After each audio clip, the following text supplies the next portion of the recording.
നമ്മുടെ പവിത്രം സീരിയലിൻ്റെ പുതിയൊരു എപ്പിസോഡിലേക്ക് എല്ലാവർക്കും സ്വാഗതം. നമ്മുടെ വേദയാണെങ്കിൽ കോടതിയുടെ ബെഞ്ചിൽ മൊഴി പറയാനായിട്ട് ഇങ്ങനെ ഇരിക്കുവാണ്. അപ്പോൾ രാധ അവിടേക്ക് കടന്നു വരുവാണേ.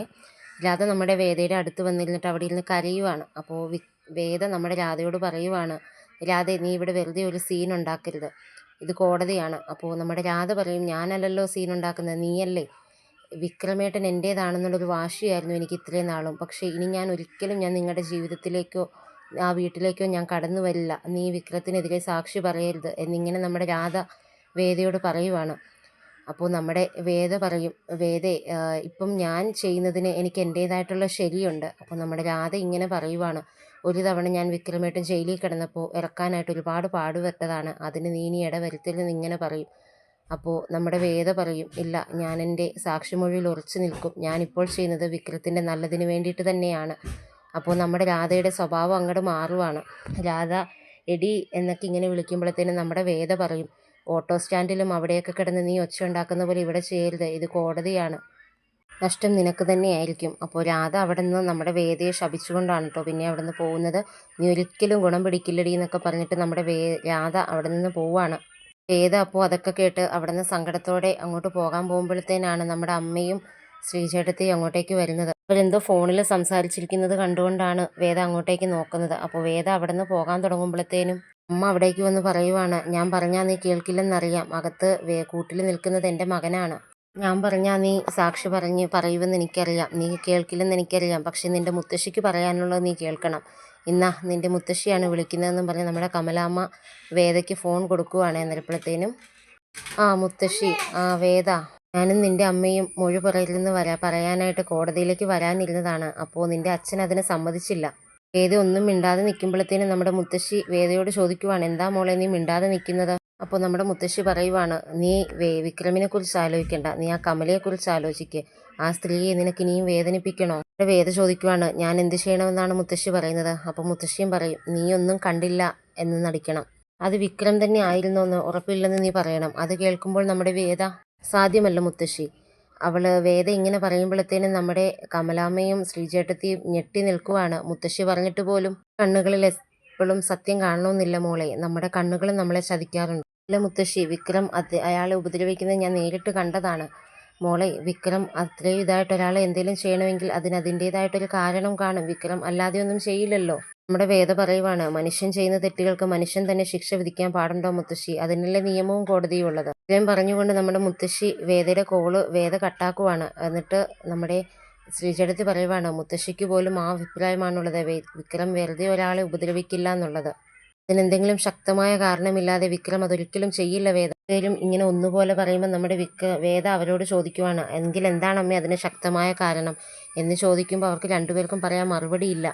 നമ്മുടെ ശ്രീചേട്ടത്തി പറയും, അതവൻ പറയാത്തതാണെങ്കിലോ കുറച്ച് ദിവസം കഴിയുമ്പോൾ എന്താണെങ്കിലും വിക്രം അത് പറയും, ഇതുവരെ നിനക്ക് ക്ഷമിച്ചൂടെ മോളെ. അപ്പോൾ നമ്മുടെ കമലാമ്മ പറയും, ഇവളോടിനി ഇതൊന്നും പറഞ്ഞിട്ട് കാര്യമില്ല, നീ വാ ശ്രീജയെ, നമുക്ക് പോകാം. അന്ന് പോകുമ്പോഴത്തേനും നമ്മുടെ വേദ ഇങ്ങനെ മനസ്സിൽ വിചാരിക്കും, വിക്രം മനസ്സുകൊണ്ട് നല്ലവനാണെന്ന് എനിക്കറിയാം, നിങ്ങളെപ്പോലെ തന്നെ. ആരും വിക്രം ജയിലിൽ പോകാൻ തടയുമ്പോഴത്തേനും ഞാൻ നോക്കുന്നത് വിക്രത്തിൻ്റെ ജീവൻ രക്ഷിക്കാനാണ്. കാണിക്കുന്ന നമ്മുടെ വിക്രം രണ്ട് പോലീസുകാരുടെ ഇടയിൽ ഇങ്ങനെ ഇരിക്കുന്നതാണ്. അപ്പോൾ നമ്മുടെ കമലാമ്മ അവിടേക്ക് വരുവാണ് വിക്രത്തിനെ കണ്ടിട്ട്. അമ്മയെ കാണുമ്പോൾ നമ്മുടെ വിക്രം അവിടെ നിന്ന് എഴുന്നേറ്റ് അമ്മയുടെ അടുത്തേക്ക് ഓടി ചെല്ലുവാണ്. എന്നിട്ട് അമ്മയോട് ഇങ്ങനെ പറയുവാണ്, അമ്മ എന്തിനാണ് ഇവിടേക്ക് വന്നതെന്ന്. അവിടെ ഇരുന്നിട്ട് ഒരു സമാധാനവും ഇല്ലടാ എന്ന് പറഞ്ഞ് ഇങ്ങനെ കമലാമ്മ കരയുമ്പോഴത്തേനും നമ്മുടെ ശ്രീചേട്ടത്തി പറയും, എനിക്ക് കുഴപ്പമൊന്നും ഉണ്ടാവില്ല മോയ്, ഞാൻ ആ വീട്ടിലേക്ക് തന്നെ തിരിച്ചു വരും. അപ്പം നമ്മുടെ കമലാമ്മ പറയും, അതിന് നിൻ്റെ ഭാര്യയും കൂടി വിചാരിക്കണ്ടേ.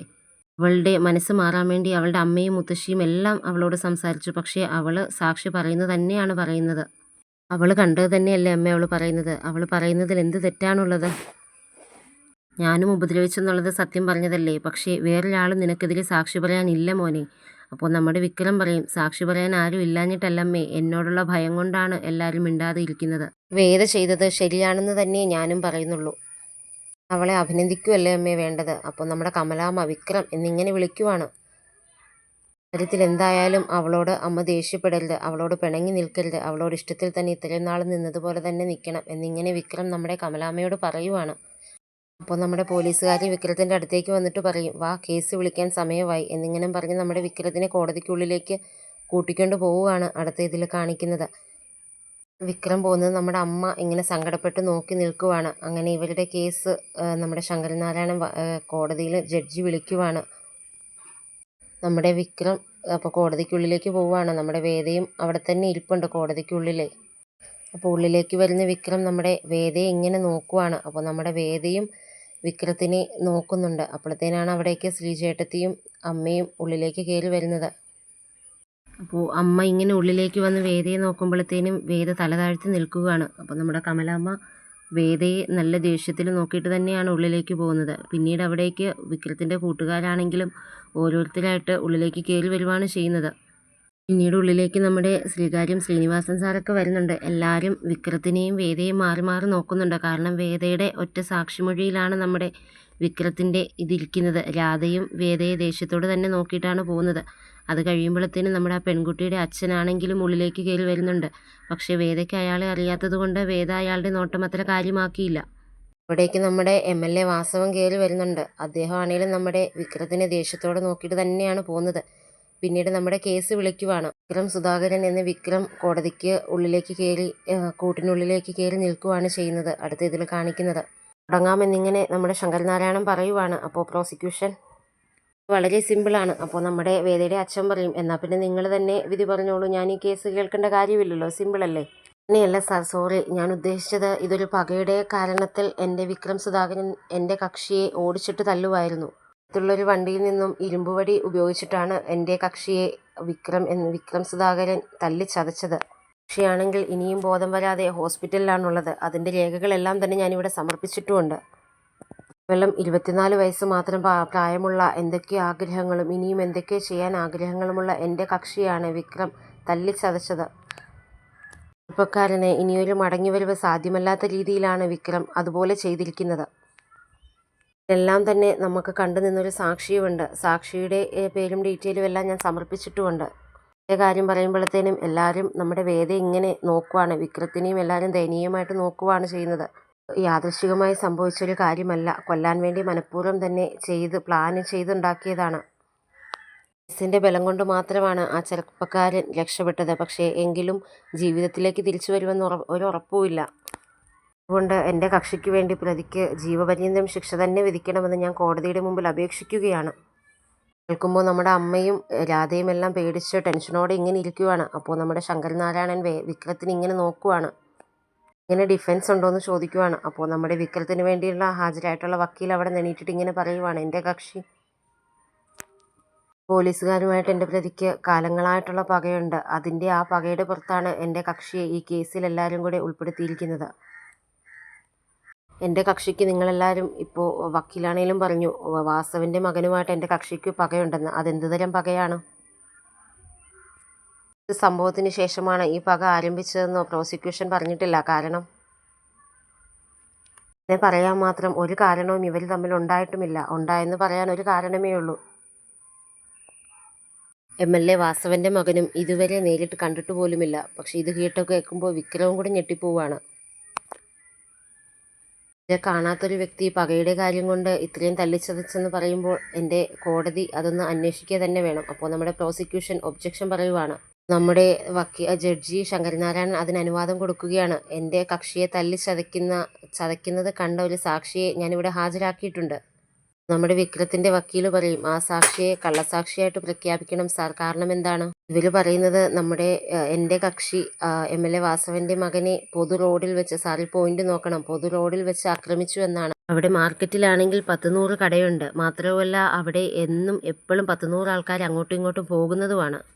മാത്രമല്ല ഹെവി ട്രാഫിക്കുമുള്ള സ്ഥലമാണ്. അത്രയും തിരക്കേറിയ ഒരു സ്ഥലത്ത് വെച്ച് എൻ്റെ കക്ഷിയായ വിക്രം MLA വാസവൻ്റെ മകനെ ഉപദ്രവിക്കുന്നത് ആരും കണ്ടിട്ടില്ല.